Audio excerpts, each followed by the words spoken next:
Oke, terima kasih Bu Pak X. Saya kira menarik ya. Saya tadinya ini mau ngomongnya teori banget gitu soal kosmopolitan, fundamentalisme, nasionalisme, bagaimana menghubungkannya. Tapi saya kira ini menarik lah. Kita kita bisa ternyata sekarang ini kita sebenarnya itu di mana sih kita ini posisi pemikiran kita, terus kemudian juga bisa kita gunakan untuk membaca perjalanan bangsa kita tadi, cerita soal nasional dan sebagainya. Saya kira itu menarik.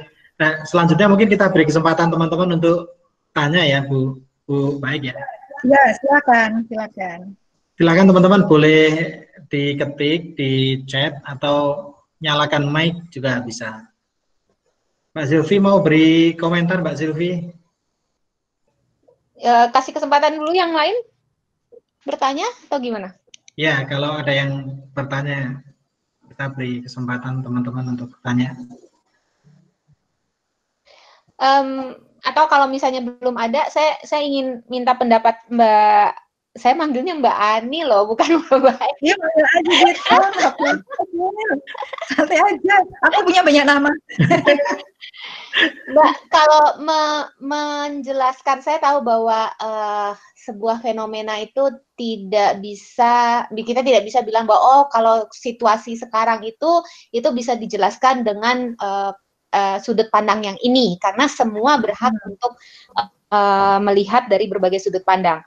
Tapi kalau kita harus memilih, menurut Mbak, yang mana, yang sudut pandang yang mana yang paling mendekati kondisi sekarang, yang paling bisa mengakomodasi pemahaman tentang kondisi kita sekarang? Kondisi yang gimana nih, Sil? Yang sedang berkembang ini. Maksudnya kondisi dalam masa COVID ini atau gimana? Iya. Ya, kondisi dalam masa COVID ini.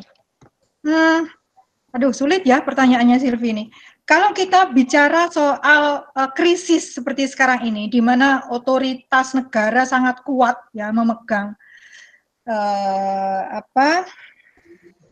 memegang peran, sehingga negara ini harus turun tangan dalam soal berkaitan dengan masker dan sebagainya. Ini kan sebenarnya fenomena yang belum pernah, at least selama kita hidup ini belum pernah. Mungkin zaman tahun 1918 sudah pernah ya terjadi situasi seperti ini, tapi kita belum hidup pada waktu itu.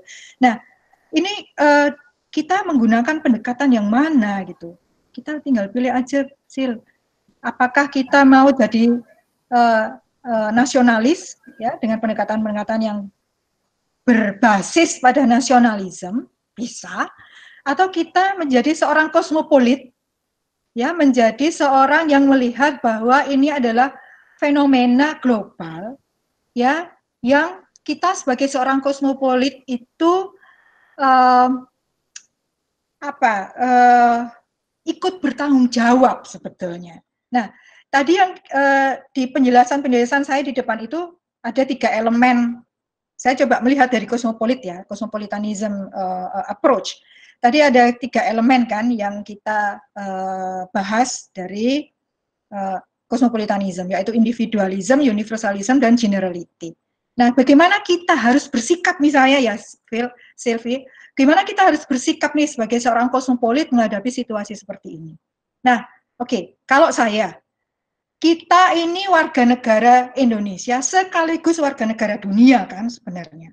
Dan kita punya tanggung jawab untuk menyelesaikan persoalan ini dengan cara kita sendiri. Nah, karena kita ini sebetulnya bukan otoritas yang memegang kekuasaan, kita menyelesaikan persoalan krisis ini dengan cara kita sendiri. Misalnya, kita ikut protokol-protokol yang dianjurkan oleh pemerintah maupun dianjurkan oleh PBB. Misalnya, pakai masker kalau keluar, ya, kemudian pakai tidak bergerumbul lebih dari 5 orang, tidak sering-sering jajan di luar dan sebagainya. Nah, ini sebenarnya kita mengambil sikap yang responsibel terhadapnya. Karena kalau kita tidak responsibel ya, udah penyebaran COVID ini kan semakin sulit untuk dibendung. Itu berarti kita tidak kosmopolit, karena kita tidak bertanggung jawab terhadap, karena ini kan persoalan global ya, semua negara, jadi universe ini semua terkena. Nah, kita sebagai seorang kosmopolit harus punya tanggung jawab menurut cara kita sendiri, menurut cara kita masing-masing, ya, yang tentu merujuk kepada berbagai protokol yang dianjurkan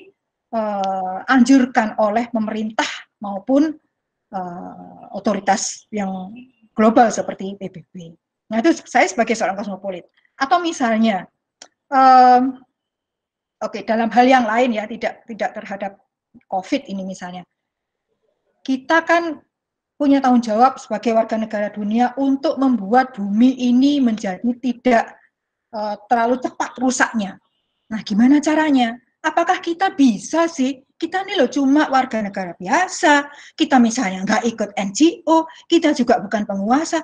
Gimana dong kita bisa bertanggung jawab terhadap tidak terlalu cepatnya bumi kita ini rusak atau runtuh? Ya, kita gunakan tanggung jawab kita pribadi. Secara moral, kita ini punya tanggung jawab, misalnya tidak buang sampah sembarangan. Ya, air ya diirit-irit sesuai dengan kebutuhan. Ya, bagaimana kita mencoba untuk tidak terlalu banyak membuat polusi. Nah, itu adalah tanggung jawab kita pribadi terhadap dunia ini. Nah, itu yang saya maksud. Sehingga antara kita dengan dunia ini connect sebenarnya. Jadi jangan berkecil hati mengatakan, saya ini loh bukan siapa-siapa, saya nggak punya kemampuan untuk melestarikan dunia ini, membuat dunia ini lebih baik dan sebagainya. Tidak, kita semua, ya, kalau kita seorang kosmopolit, kita punya responsibility ya terhadap dunia kita. Saya kira itu penjelasan dari saya. Mohon maaf kalau ada kekurangan. Makasih Mbak Ani. Mas Agus kayaknya ada pertanyaan dari Mas Wendy Rajuli. Iya, Mas Wendy. Mas Wendy mau langsung ngobrol? Silahkan. Silakan Mas Wendy. Baik. Halo. Ya, masuk Mas. Oh ya. Iya, selamat siang Bu Baik. Selamat siang Mas Wendy. Pertanyaan saya sih gini Bu, tadi dijelasin bahwa kosmopolitanisme itu kan berarti saling menghormati gitu kan, ada ide, beragam ide itu diapresiasi, gampangnya seperti itu. Ya. Cuman kan ide itu kan selalu kompetitif, dia selalu berusaha untuk mencapai dominasi. Nah, bagaimana kosmopolitanisme mengatasi karakter ide yang selalu kompetitif dan mencapai dominasi ini? Itu aja Bu pertanyaan dari saya. Ya, terima kasih Mas Wendy untuk pertanyaannya. Benar bahwa salah satu aspek penting dari kosmopolitanisme itu adalah saling menghormati. Tapi bagaimana kita menghadapi berbagai macam ide yang, ya tentu semua ide mau menang ya. Nah, ini gimana sebagai seorang kosmopolit, gimana kita menghadapi ini?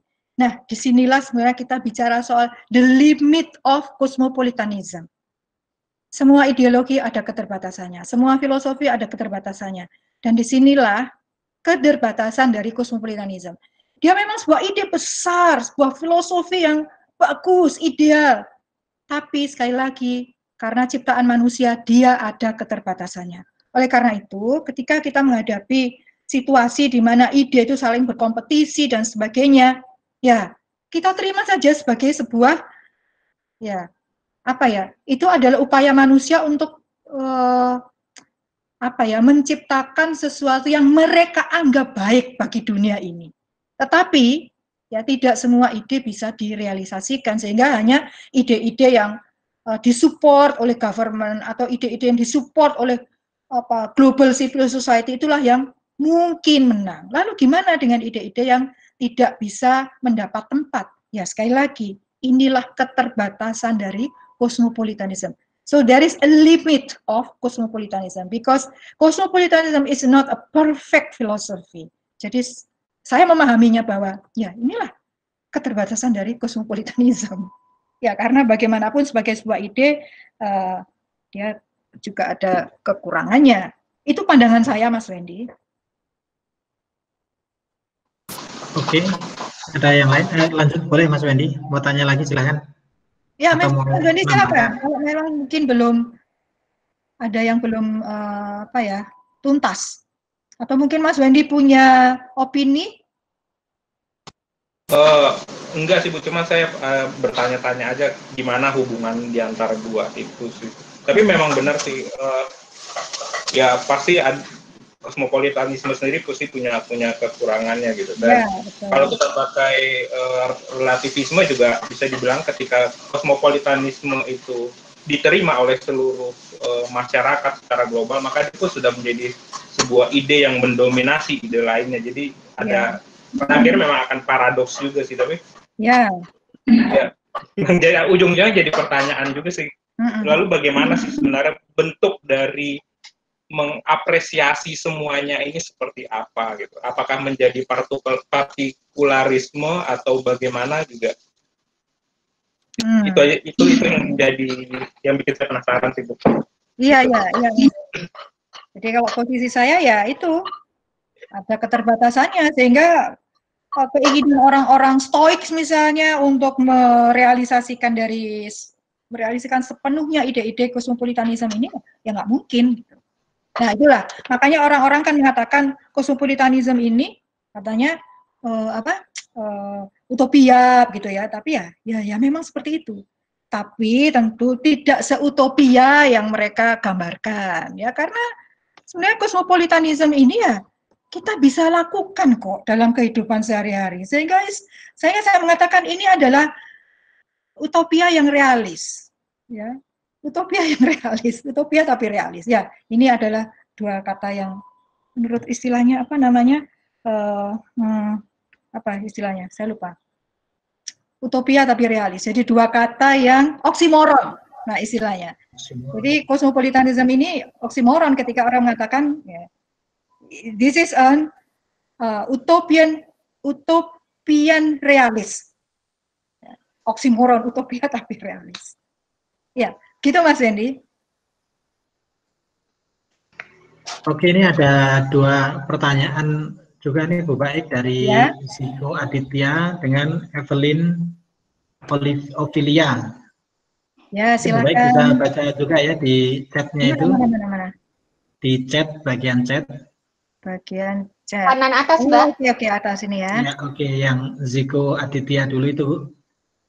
Yang pertama. Ziko Aditya, oke. Disebutkan bahwa kosmopolitanisme itu no violent atau menyelesaikan dengan tidak menggunakan kekerasan. Kemudian ada fenomena konflik internal yang tidak bisa diselesaikan sendiri. Oleh sebab itu dilaksanakannya humanitarian intervention. Namun terkadang pada pelaksanaan humanitarian intervention itu masih terdapat violence. Nah, lalu bagaimana posisi kosmopolitanisme? Betul, Mas Ziko. Humanitarian intervention itu kan sebuah kontroversi. Ya, kontroversi yang ya awalnya kan memang maunya membantu tanpa kekerasan. Tetapi toh ada negara-negara, pihak-pihak di internal yang menyalahgunakan ini. Ya, harusnya tidak ada kekerasan, humanitarian intervention.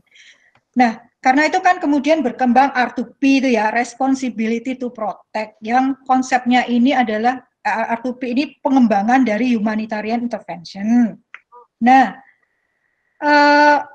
R2P ini pun masih diselewengkan. R2P ini kan sebenarnya menghaluskan tindakan-tindakan humanitarian intervention. Tapi toh ya, gimana orang kosmopolitanisme dalam melihat ini? Ya apapun kekerasan itu dan dimanapun dia dilakukan, ya bagaimanapun bentuknya, ini di-reject oleh kosmopolitanisme. Intinya kosmopolitanisme maunya yang peaceful aja deh, gitu ya. Sehingga ya tidak dibenarkan humanitarian intervention, apalagi humanitarian intervention yang mengatasnamakan sebuah kekuatan, ya. Nah, banyak sekali seperti yang saya katakan tadi penyelewengan terhadap norma-norma humanitarian intervention. Ya, ini tentu harus kita bedakan dengan humanitarian assistance. Nah, ini beda lagi. Humanitarian assistance ini tanpa kekerasan, ya walaupun mungkin salah 1 atau 2 kali praktek ini mungkin saja terjadi, tapi humanitarian assistance itu beda dengan humanitarian intervention, karena sekarang humanitarian intervention itu sudah dihubungkan dengan tindakan-tindakan kekerasan dan dominasi negara atas urusan di negara lain. Jadi ini sifatnya agak force gitu ya, ada unsur force-nya, ada unsur militerinya. Berbeda dengan humanitarian assistance, misalnya bantu negara yang kena natural disaster. Nah, itu kan orang dari berbagai macam tempat membantu, dan ini juga merupakan salah satu salah satu unsur penting dari cosmopolitanism itu. How we live in strangers world.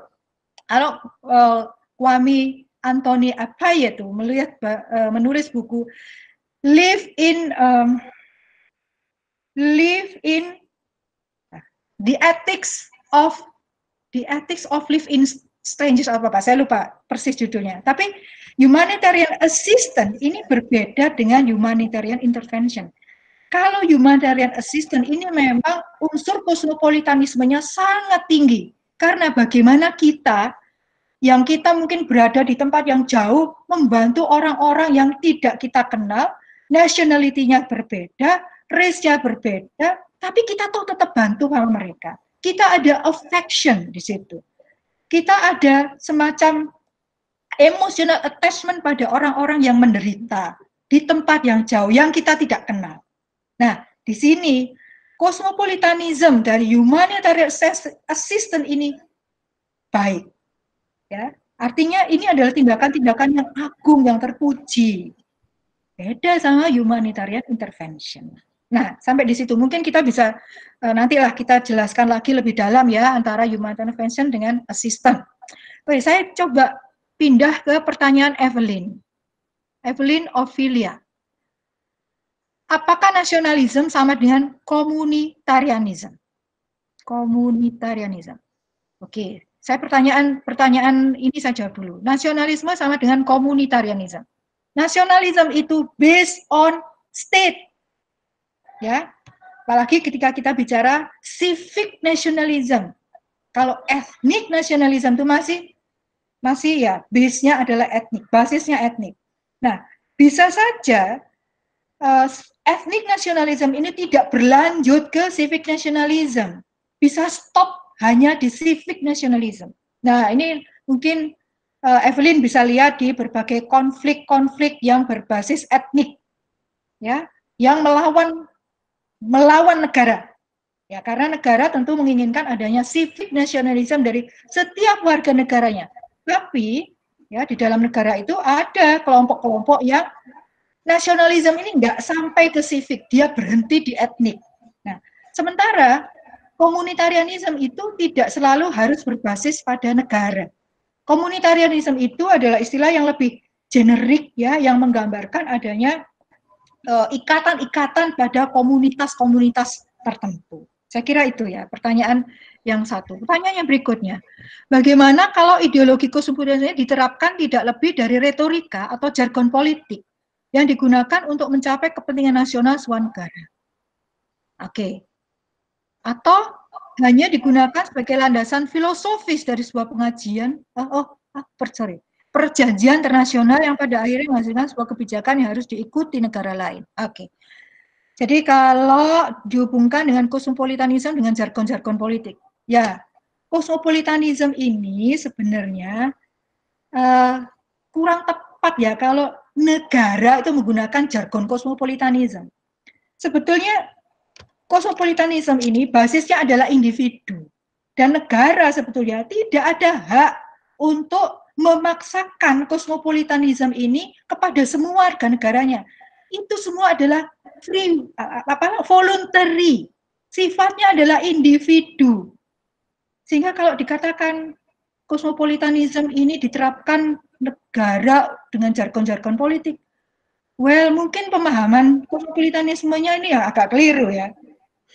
Kosmopolitanisme ini bukan, ya tadi itu kan yang 3 elemen tadi itu. Kosmopolitanisme ini individu, dan voluntary. Siapapun tidak bisa memaksakan filosofi ini dianut oleh orang lain, apalagi sampai diinikan ke seluruh negara dijadikan jargon politik. Itu saya kira bukan kosmopolitanisme. Ya, itu nggak tahu apa namanya. Nah, landasan filosofi perjanjian internasional yang, nah, memang perjanjian internasional ini kan saya kira tidak ada perjanjian nasional. Ini karena perjanjian nasional semua bersifat normatif ya. Tidak ada perjanjian internasional itu yang sebenarnya maunya jelek. Ya, tujuannya jelek, itu tidak ada. Cuma mungkin pelaksanaannya itu mengalami penyelewengan, penyalahgunaan, dan sebagainya. Sehingga kesannya perjanjian internasional itu hanya menguntungkan salah satu pihak, ya, atau menghasilkan sesuatu yang tidak menyenangkan bagi pihak-pihak tertentu. Nah, tapi saya yakin semua perjanjian internasional itu normatif sifatnya. Normatif itu baik. Nah, kalau di sini harus diikuti oleh negara lain. Ya, mungkin Evelyn tahu bahwa perjanjian internasional itu kan terserah negara ya. Dia mau meratifikasi apa enggak itu terserah negaranya. Ya, misalnya perjanjian konvensi Kyoto misalnya tentang perubahan iklim. Itu yang terserah negaranya, dia mau ratify bagus, karena bagus sekali kan isi-isi dari perjanjian Kyoto itu bagus. Kalau nggak mau ya nggak apa-apa, cuma negara itu biasanya mengalami kesulitan.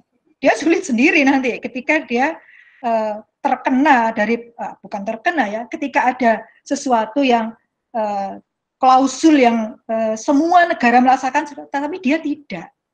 Ya, kita lihat dulu Cina misalnya, dia menolak ratifikasi tentang TRIPS misalnya, atau tentang intellectual property. Sementara kita semua adopt itu.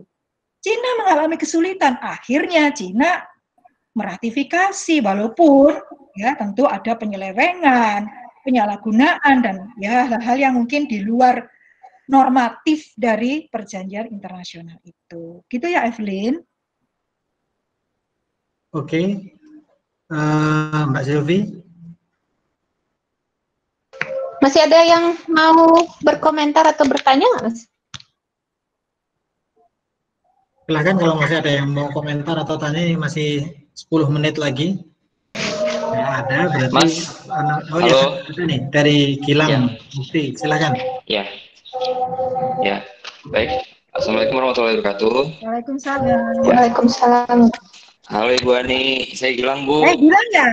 Hai Gilang, kabar? Iya Bu, alhamdulillah baik Bu. Semoga Ibu Ani sehat terus ya Bu ya. Alhamdulillah Ya. Gilang.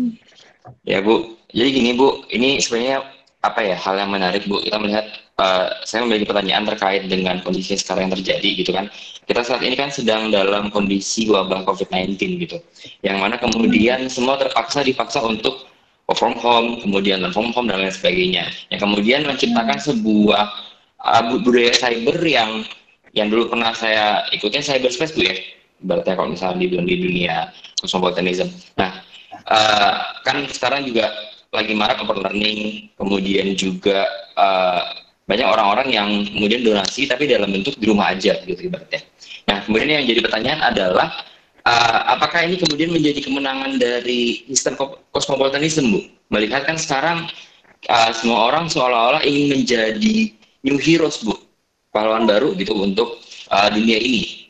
Terus kemudian pertanyaan kedua adalah apakah dengan kemudian kita menggunakan teknologi sebagai media dari cosmopolitanism itu tadi, itu menciptakan sebuah new world order seperti yang tadi Ibu katakan Bu. Karena kan kita lihat kalau misalnya ini belum selesai juga, ini kan kita pasti otomatis menggunakan teknologi, kemudian juga social distancing-nya lebih ketat lagi dan lain sebagainya. Bagaimana menurut Ibu Ani? Terima kasih Bu. Terima kasih Gilang. Jadi Gilang ini tanya dua ya. Pertama, apakah kondisi COVID ini melahirkan para hero baru, para pahlawan baru gitu ya? Aduh, ya ini hero ini sebenarnya siapa ya yang kita maksud sebagai hero ini? Apakah para tenaga medis yang bekerja di rumah sakit membantu orang-orang korban COVID, atau siapa sebenarnya? Saya ingin klarifikasi dulu Gilang. Yang Ya, dimaksudkan jadi gini dengan apa? maksudnya gini Bu, cosmopolitanism ini kan ya semua bisa menjadi hero baru dalam artian kan kita dari rumah bisa sharing misalnya tentang our knowledge, Oh, kemudian juga oke. bisa sharing tentang apa tips kesehatan dan segala macam. Padahal bukan master dalam hal itu gitu loh Bu. Sehingga kan kemudian ini jadi sistem baru bahwa semua orang bisa jadi kosmopolit Bu. Gitu. Ya. Yang jelas bahwa kosmopolitanisme, situasi krisis COVID ini membawa kita pada sebuah sub kebudayaan baru, subculture baru, di mana orang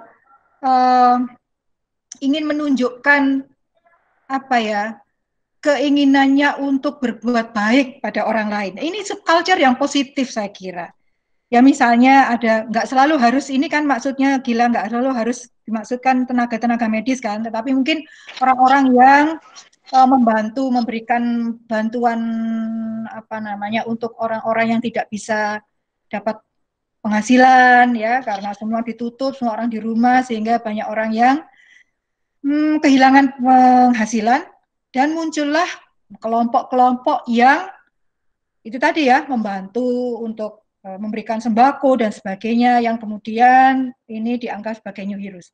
Ya, saya kira ini adalah salah satu contoh dari bagaimana sikap kosmopolitanisme itu. Cuma kalau itu masih in our border, ya masih di Indonesia, ya itu heroes of national heroes ya. Tapi ya kalau kita hubungkan dengan misalnya orang-orang yang tergabung di dalam Medicine Sans Frontier atau Doctors Without Borders itu ya, mereka kan membantu orang-orang yang tidak mereka kenal sebenarnya. Nah kalau kita kan sebenarnya ya oke lah kita mungkin nggak kenal, tapi kan itu masih kompatriot kita. Kompatriot itu orang yang satu bangsa dengan kita. Nah cosmopolitanism ini maunya mengextend our feeling of compatriot ini bukan hanya pada orang yang satu negara dengan kita, tapi orang lain yang jauh di luar batas negara kita.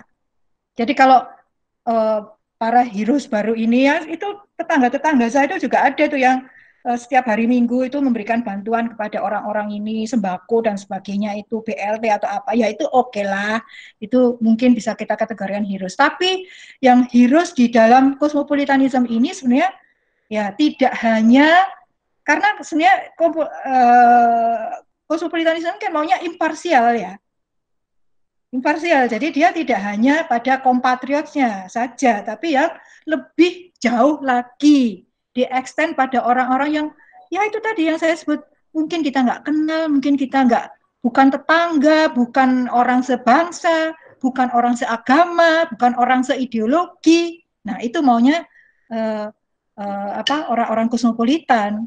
Sehingga kalau new heroes, kalau masih terdapat di sekitar kita, dan diberikan kepada orang-orang yang dekat dengan kita ya oke lah mungkin local heroes oke gitu ya tapi itu saya kira kita perlu apresiasi lah upaya teman-teman yang di tengah COVID ini berjuang untuk itu ya survival itu mereka punya jiwa cosmopolitanism walaupun masih terbatas di tingkat nasional di level nasional. Nah tentang teknologi bagaimana apakah teknologi ini membantu menebalkan cosmopolitan outlook kita, yes to some extent, ya karena dengan teknologi ini menyebabkan kita misalnya tidak hanya berinteraksi dengan orang-orang yang kita kenal, tetapi orang-orang yang mungkin jauh. Nah kemarin ini saya ada mengikuti salah satu seminar gitu ya, yang ya saya nggak kenal itu siapa pembicaranya, siapa yang arrange dan sebagainya, tapi saya toh bisa terlibat di situ. Nah inilah salah satu kelebihan kita sebagai manusia ya. Katanya ini kalau menurut Yuval Harari ini ya, kita ini punya kelebihan untuk berinteraksi dengan orang-orang yang berbeda dengan kita. Kita inilah bedanya kita dengan ya animals, karena animals itu bisa bekerja sama, tapi hanya dengan animals yang dia dekat dan kenal. Tapi kita ini sebenarnya kan di dalam diri kita ini sebenarnya kita sudah punya modal kosmopolitan ini, kita sudah punya. Tinggal bagaimana kita mengembangkan modal itu. Nah, dengan bantuan teknologi kita bisa ke situ. Toh buktinya, ini saya dari teman-teman di sini nggak semua saya kenal ya, terutama mahasiswa-mahasiswa nih. Kalau bilang saya kenal sebagai mahasiswa bimbingan saya S2 nih. Nah, tapi kalau teman-teman yang lain ini saya mungkin nggak kenal nih. Ya, misalnya Mbak Evelyn atau tadi itu siapa Mas ini, ya saya nggak kenal, tapi toh saya bisa tetap berinteraksi dengan mereka dengan bantuan teknologi. Ini di level nasional. Yang kemarin saya ikuti itu levelnya internasional, yang saya nggak tahu itu pembicaranya siapa.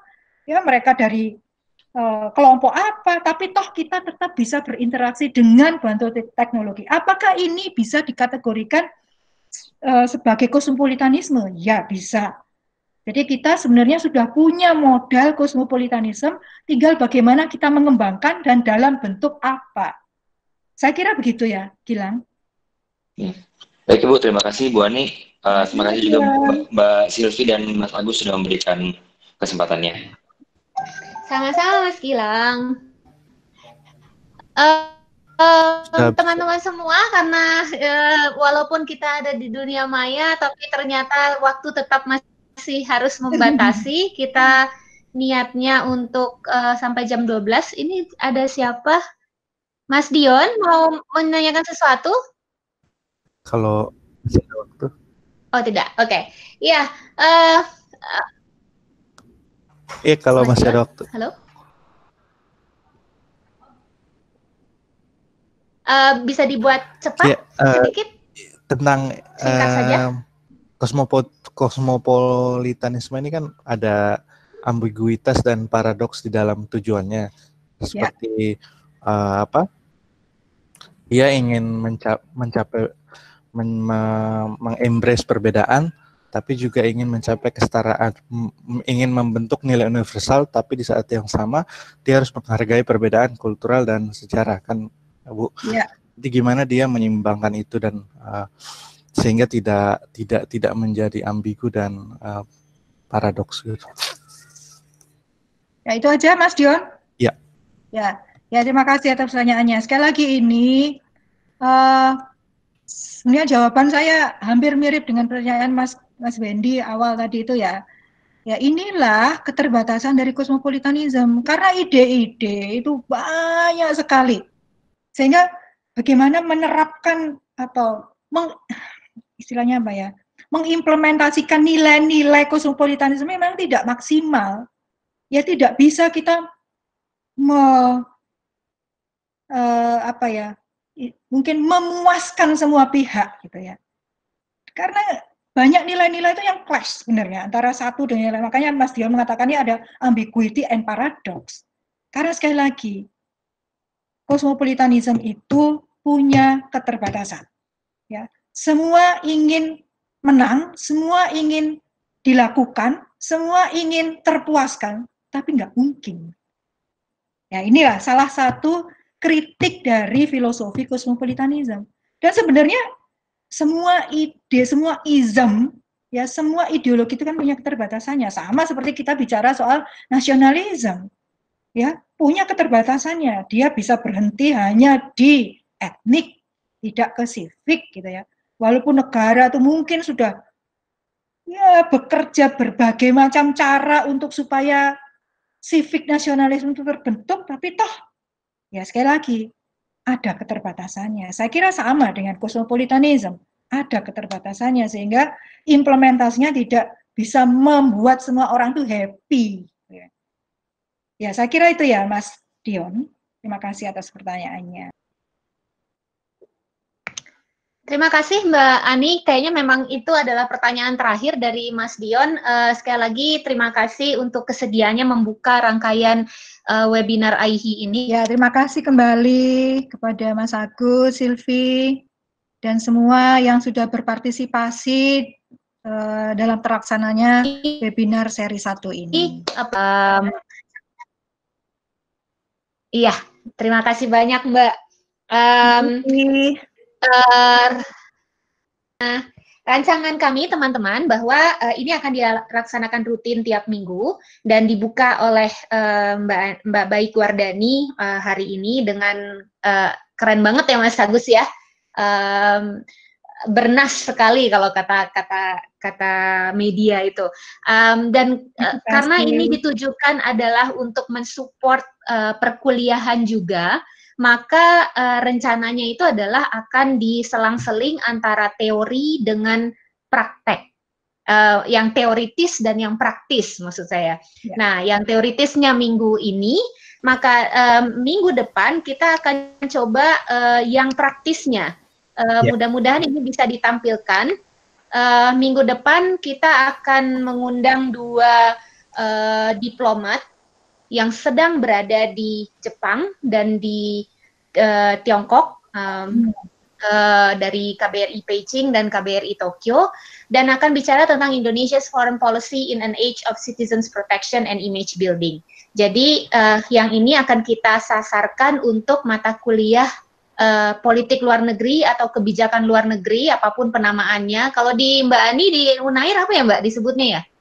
Politik luar negeri. Politik luar negeri ya. Atau diplomasi. Sebenarnya sih mata kuliah diplomasi ada. Ya. Jadi sebenarnya terbuka untuk umum, tapi minta tolong disebarkan ke teman-teman semua. Kalau ada yang sedang melaksanakan perkuliahan yang terkait dengan topik ini, silahkan untuk mendaftar. Cara mendaftarnya masih sama, kita usahakan seaman mungkin ya Mas Agus ya. Jadi tidak disebar ID-nya, password-nya, tapi kita akan undang satu persatu. Itu dari kami, mudah-mudahan bisa segera kita follow up. Kalau kata orang rumah makan Padang, kalau enak kasih tahu ke orang-orang, kalau tidak enak tolong kasih tahu kami. Terima kasih banyak Mbak Ani, Mas Agus, teman-teman semua, terima kasih. Selamat makan siang terakhir sebelum puasa. Minal aidin wal faizin, maafkan lahir batin. Oke, sama-sama. Mohon maaf lahir batin juga ya Bu. Mohon maaf lahir batin juga.